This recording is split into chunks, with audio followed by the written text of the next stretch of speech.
Michelle Patrick here at the 8th Annual Nevada Women's Film Festival, and we are here with the director of Toxic Love, Tamia. So nice to see you. So good to see you, Michelle. Yes. Thank you so much for joining us, and I know that your film is going to start screening very shortly. Yes. We just wanted to know, why this film? Why should people come and see this? Oh my goodness, Toxic Love talks about, gosh, it just tells the story of domestic violence.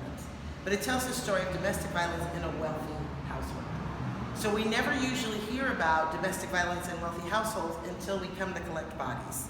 Because usually up until then, the price they pay for their wealth and all that they have is to deal with the violence. And speaking of, we know that we've been seeing a lot of that just happening all across the country.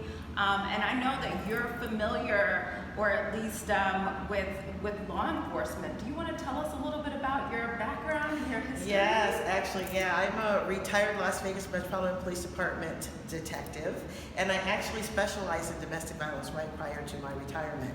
So now I'm celebrating the 10th year anniversary of my retirement, which was in February of this year. Wow. I'm also celebrating the 4-year anniversary of filmmaking for me, because 4 years ago today, we screened my very first movie as part of the 48-hour film project at Brennan Theaters, and it was called Turn Back Time, and my memories in Facebook just reminded me of that it's been 4 years.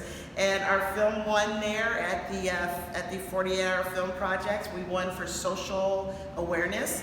That film actually, because I pulled from my experience in law enforcement as a police officer, and that film was actually about veterans and mental illness. It was called Turn Back Time. So we got a social awareness award from that project.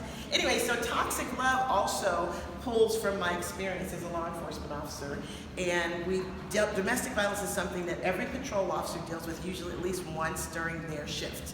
So it's a sad situation, and I want to just bring exposure and awareness to that. So Toxic Love is my second film that deals with the topic of domestic violence. The first one was Why Should I Care? Wow. Well, we are just so proud of all the work that you're doing, Tamia. Thank you again for being here and sharing your message and your advocacy. Thank you so much, Tamia. Thank you for your time in this interview. I appreciate you. Absolutely.